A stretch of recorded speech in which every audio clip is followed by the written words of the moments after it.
हमारे सामने encompass design India limited के प्रोस्पेक्टस से निकली एक आप कह सकते हैं दिलचस्प पहेली है। पहेली? कैसे?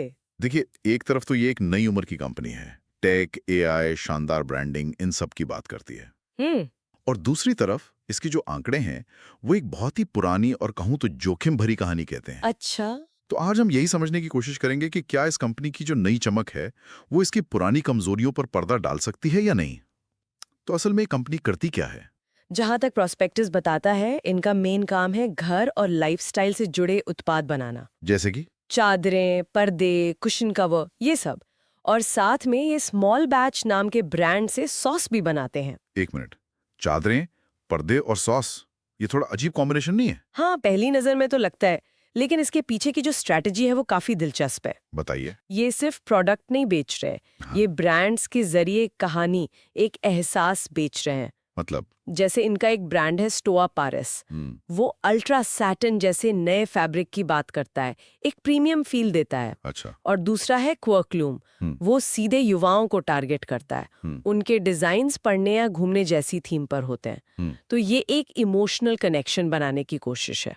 ये ब्रांड की कहानियां सुनने में तो अच्छी लगती हैं, लेकिन बाजार में ऐसी सैकड़ों कहानियां नहीं है। बिल्कुल है। मिंत्रा या अमेजॉन पर तो ऐसे ब्रांड्स की भरमार है। तो प्रोस्पेक्टस में ऐसा क्या है जो बताता है कि ये वाकई में कुछ अलग कर रहे हैं। बहुत अच्छा सवाल है। उनका एक दावा उनके ऑपरेशनल मॉडल को लेकर है। वो क्या है।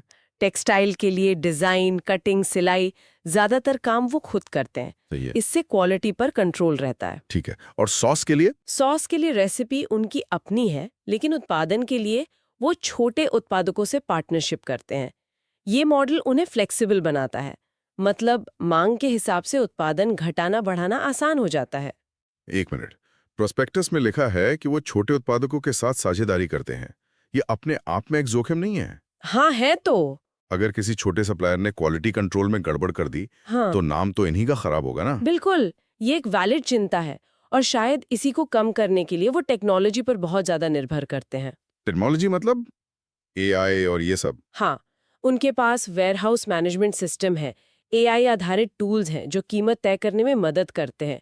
और उनकी वो फाइफो आधारित इन्वेंट्री प्रणाली भी काफी अहम है। फाइफो मतलब फर्स्ट इन फर्स्ट आउट। बिल्कुल, यानी जो माल पहले आता है वो पहले बिकता है।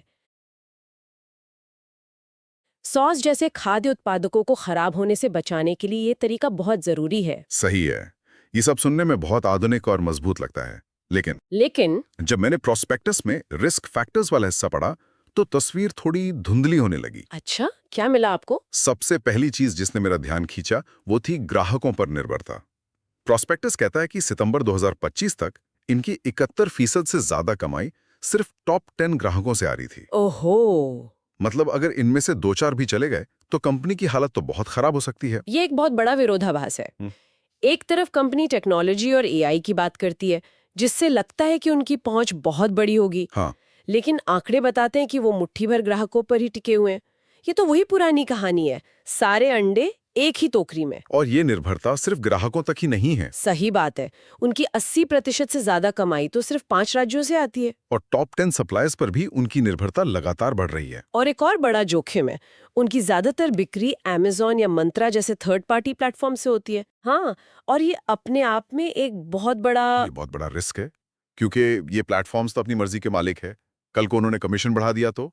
बिल्कुल, या मान लीजिए उन्होंने अपना सर्च एल्गोरिदम बदल दिया और इनके प्रोडक्ट्स दिखना ही बंद हो गए, तब क्या होगा? पूरा बिजनेस मॉडल ही खतरे में पड़ सकता है। सही कहा। और जब हम इन सब ऑपरेशनल जोखिमों को वित्तीय आंकड़ों के साथ जोड़कर देखते हैं, तो एक और चिंता की बात सामने आती है। वो क्या है? कंपनी का जो कैश फ्लो है वो लगातार नेगेटिव रहा है। मतलब जितना पैसा कंपनी में आ रहा है उससे ज्यादा बाहर जा रहा ये है। तो अच्छी बात नहीं है। बिल्कुल नहीं। ऊपर से कंपनी पर 15.5 करोड़ रुपए का कर्ज है। सिर्फ एक ही मैन्युफैक्चरिंग यूनिट है और कुछ कानूनी मामले भी चल रहे हैं। ये सब मिलकर एक बहुत ही जोखिम भरी तस्वीर बनाते हैं। तो इन सभी तथ्यों को देखने के बाद एक निवेशक के लिए सवाल क्या बनता है? दृष्टिकोण है, वो इन कई तरह के बुनियादी जोखिमों से निपटने के लिए काफी है। मतलब क्या ये नई चमक इन पुरानी कमजोरियों पर भारी पड़ सकती है? बिल्कुल। या ये सिर्फ एक आकर्षक पैकेजिंग में छिपा एक पुराना और जोखिम भरा बिजनेस है। इसी